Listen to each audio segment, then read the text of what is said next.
So just in case you thought I was having too much fun with cardboard, some days it's about getting these little tiny things, which are Molex terminal crimps, onto the end of wires using weird tools like this, into little housings like this, which eventually go onto things like this, which is the rotary encoder housing. Anyway, tend to end up working between detailed stuff like that, and also the fact that between myself, RS, and also the tech genius Don working on the code, we're also trying to resolve what is the best screen to use on the RadioGlobe,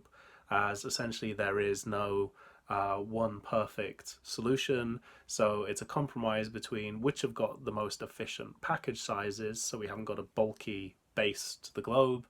and which have also got good